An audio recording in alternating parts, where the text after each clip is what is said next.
So welcome back to another Artist Spotlight. I'm Joe Foy, President of Harmony, and today I am joined with Peg Nuspliger. Is that correct? Did I say that right? That's right. All right. That's right. Great.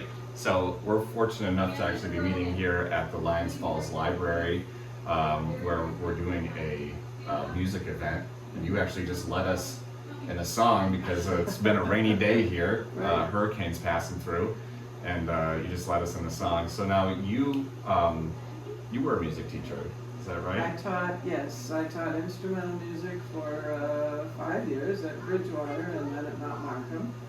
And then I taught 7th and 8th grade vocal music and high school class at Adirondack for the next 20-some years or whatever. Gotcha. Where was the previous place you said? Bridgewater it's a little between Route 20 and 8 where they connect south of Utica. It was Okay. a small school, very small school, graduated 10 people. Gotcha. That's also not too far from here then? Well, it's about 20 miles south of Utica. Okay. But then Okay, so Bridgewater, decent. Leonardsville, and West Winfield combined to form Mount Markham. So. Awesome. So you've teaching for quite a while, and you retired from teaching, is that Yes, correct? I retired in 2000, Yep. and I started teaching in 1968. So. Okay. Did you have any good experiences with teaching? That's a weird question. Obviously you had good experience with teaching, but is there something that you, after retirement, for instance, that you really immediately missed about it? I enjoyed the kids, and teaching music is a challenge, I think, sometimes, especially classroom music in junior high. Yeah. But I used to tell the kids that they would not listen to anything that would hurt them Yep. physically. Yep. And I taught a lot of music literature, music appreciation, because I thought that I taught some music theory too. I had an accelerated group each year, and they did quite a bit of music theory and composition, because many of those kids played instruments also.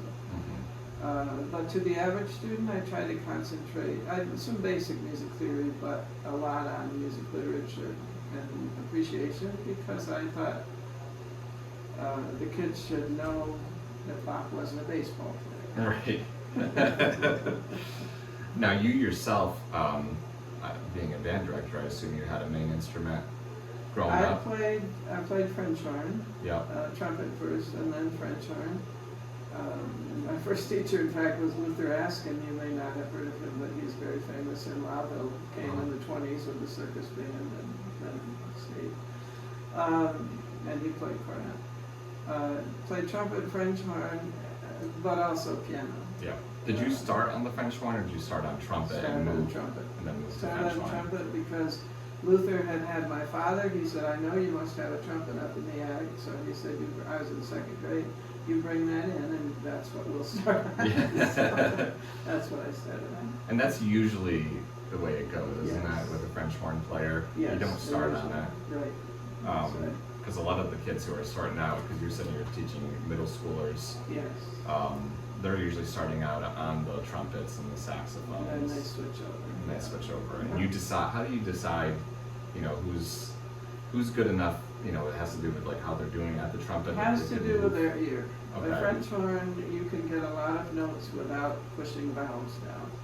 And so you need to pick out notes, and you need to be able to hear which note you're picking out. Yeah. So I think very often you take your students who have a really good ear on French horn. Would you say that's one of the bigger challenges of the French horn as an instrument is having Yes. to have the ear? Yeah, and also it's very easy to play out of tune on the French horn. Your hand and the bell helps, with intonation. But and you're going through a lot of feet of tubing Yeah. in a French horn. What is your hand doing? I've played with the French horn. Actually, in French horn music, you sometimes use a stopped horn or a muted horn. Muted horn, just with a stopped horn, you have to put your hand all the way into the bell, and it makes a special effect. But you also adjust the intonation of your hand. Gotcha. Basically, where your hand is, it Yeah, changes and the you pitch. can, yeah, right, Yeah. that's right. Yeah. Awesome. Yeah. Did you play, so you played trumpet, you said French horn, keys, the piano? And the piano, and Yeah. when I was in college, I went to Wagner College, which is on Staten Island, and they at that time had a very small music department, and they didn't have a brass teacher. So when I decided to major in music, I majored in piano because they had a piano teacher. He came from the city, but he was on the staff. When I was a junior, they hired a brass teacher, so I did study French horn with him, but I did my senior recital on piano. Oh, really? Yeah. That's great. So, but I mean, pianos helps you really be a versatile musician at the end of the For day. vocal music, it's essential. I used it a lot when I was teaching general music.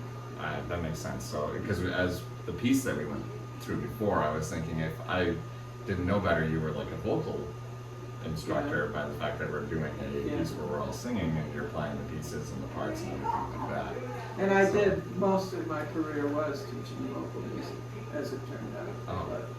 Yeah. And I used piano a lot. Gotcha. So now with your students, is there, as a teacher, are you trying to inspire them to go on to do music, or are you trying to inspire them to keep music in their lives? Did you have kind of a way that you were going, or was it more like let's try to get these pieces as good as possible so that you learn how to be a well-rounded individual? I think a little bit of both. I think, of course, I accompanied a lot of instrumental students in high school, even though I was teaching junior high, and was always encouraging and hoping that those instrumentals especially would attain a high level at that point, because this is a time when you can practice that instrument. Mm-hmm. If you're going to go to law school, you're probably not going to do that. End up in your attic. So, and we had many students at the high school level. Al Granning taught instrumental music. He was excellent. And who attained a very high level of performance. We would do recitals with them and so forth. But for most kids, I wanted them to have music in their lives, be able to appreciate, understand, and I believe the more you understand anything, the more you can appreciate it. So that was mostly my goal. Teaching them to identify instruments in recordings, to identify themes, to know a little bit about composers, although I didn't do an awful lot of that. A lot of music listening and understanding of the great classics in music, so that when they listen to something, they would have that understanding, and makes, I hate to use the word appreciate, but I guess it's for lack of a better word, because music listening can be very relaxing, any kind of music, whether it's singing.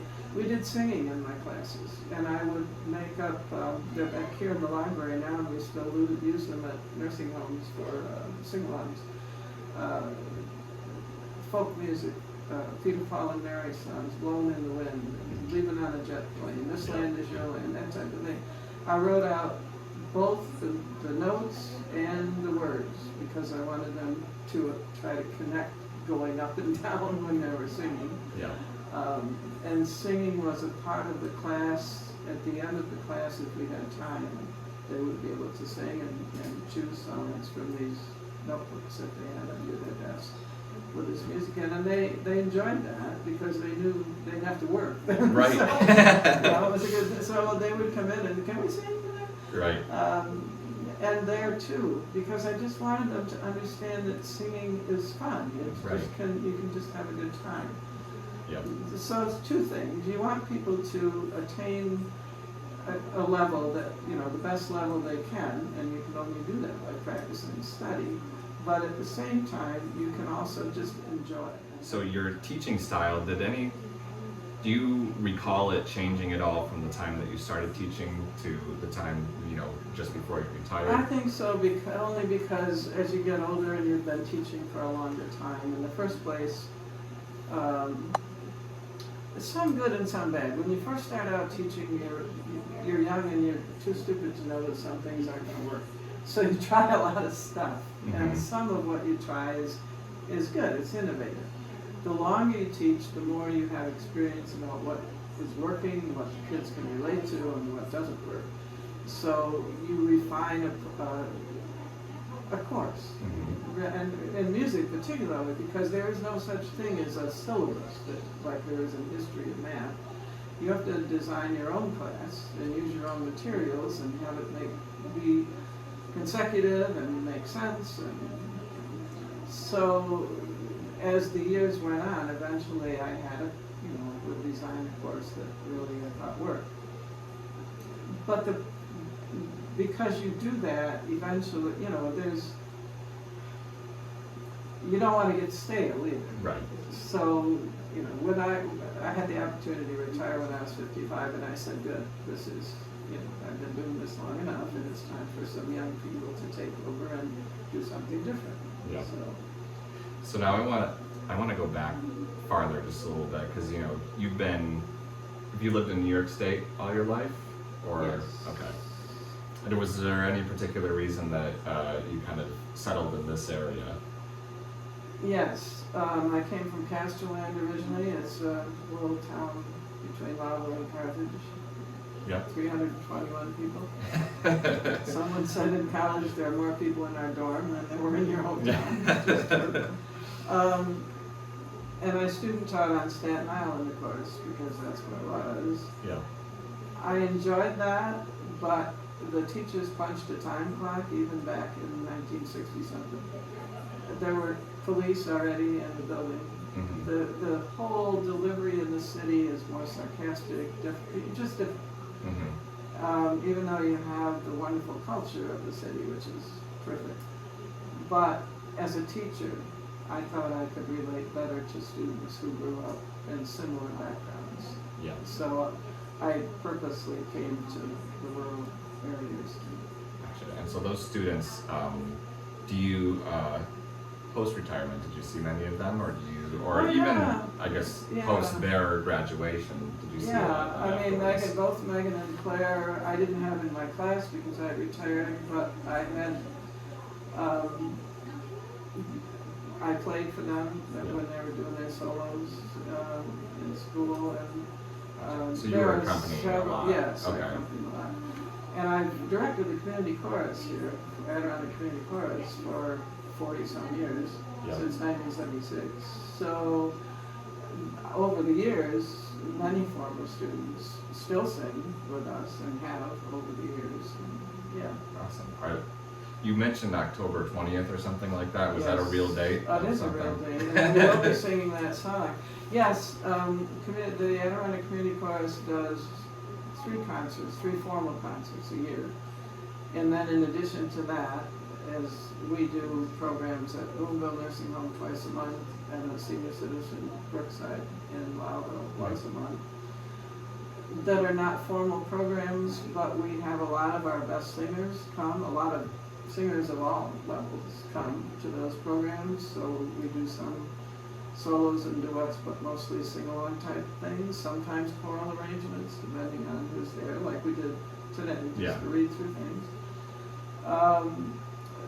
But we'll be doing, and we're doing 2 fundraisers, one for the West Martinsburg Methodist Church on September 8th, and one for Pine Grove Church.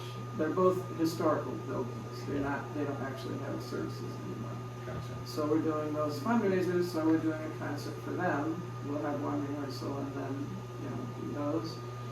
But then we'll have a series of 6 to 10 rehearsals for a concert on October 20th, which is going to be Americana music. Awesome. Like we just did. Yep. Then there'll be a Christmas concert, which this year we're doing at the Historical Society in Louisville, at View in Old Forge, the Arts Center in Old Forge, and at Lions Falls Presbyterian. And that's going to be a kind of a light secular concert this year, called The Best Time of the Year. And then in the spring, in March, we'll do a concert of music of all different colors, Blue Moon, stuff like that. So we've done that since 1976. We've done. Awesome. where's the best place for people to figure out where those concerts are? Well. I can also just put them here too, if that's gonna be the best place. Yeah, we have them, we'll advertise them in the paper. Okay. Louisville and Milledgeville and the Watertown Times usually. Yeah. So. And, some people, I'm not a computer person, but people put them on Facebook and send them to us. Awesome. At least the ones that we talked about today, I'll definitely put in the article Good. underneath. That would be great. I just had one other question and a quick thing to say is, so when your students, you see them again, do you have kind of like a hope or expectation of what they might say about their experience with music? Or, do you have any like desire for them to have continued it or anything like that? I always told students that were torn. They loved music and they, loved to sing or they loved to play their instrument. That music can always be in their vocation. If you don't want to necessarily devote your life to it or you have another passion, you don't have to give up music in order to do that. Mm-hmm. And in most, I meet students sometimes who have gone into music, and I think that's great. But I also meet students who either still sing, or they're telling me about what their kids are doing in music now, or their grandkids. All of those things are good. Any music that happens in the world is good. Yeah. The hope that they just keep doing it no matter what they're doing. Just hope that they keep doing it and that music continues. Yeah. There's so many school programs struggling, so many places where the arts are constantly being shrunk. Yeah. And music is non-political, non-religious or denominational. We have people who sing with the community chorus who are all ages. They're in their 90s, some of them. We have kids who are 10, teenagers, 15, 19, and everyone in between. Yeah. Democrats, Republicans, people who never vote, it doesn't matter. Yeah. Catholic, Protestant, atheist, you can all sing Right. together. And it doesn't matter. Just like None of those things matter. There's very few things in life you can do that's true. Right. And you just kind of proved that a little while ago when you passed around music to all of us and said, let's just do this. That's right. I like And that. people can do that without, even in school, when kids would complain, I don't like so-and-so, I'm not standing next to them. I said, you don't have to marry them. All you have to do is stand next to them, it's not gonna kill you. That's great. Is there anything that you'd like to add that I left out today? I just hope music continues. Honestly, I worry about Claire and other young teachers and what they're facing. It's an uphill. It always was. Yeah. Even when we were in college as music teachers, we were taught you have to fight for your programs. Yeah. That's true. But it's become even harder today, I think, to do that. So I just wish them luck and hope that somehow, I love what you're saying. I love what you're talking about with this Harmony organization, that you're encouraging music to happen. And what you're doing is terrific. Yeah. So many, the time factor is such a big thing with instrumental music today because you can't get the kids off their phones. and Yeah. you have to practice. There is no shortcut. Can't get me off my phone sometimes, so I hear it. Well, and if and in order to get kids to practice, it was a little different when I was a kid. Now, not that, I struggled. My parents had to be on me all the time to practice because I'd rather play tennis. I really would. And I still would. Yeah. We still play 3 times a week, and I have to tell myself, okay, I better practice this music I got to do for the next concert because, Yeah. But I wouldn't give up tennis to do that. I would make sure I could do Well, both things. tennis is important too, I It would is. say. It is. So you just have to somehow instill in kids the idea that you've got to work at it. It's not going to make you happy all the time. No. You're going to get bored and you're going to not want to do it. That's the hard thing But with you the got to phone, make yourself. is that the phone makes you kind of, to a certain extent, happy all the time. That's right. So you feel like with the instrument, as soon as it's like difficult, it's easier to set it aside than probably it was before there were so Exactly. many screens. Exactly. And parents today, it's difficult for them to make the kids do things. Right. Because that's not, we grew up with parents who grew up in the Depression.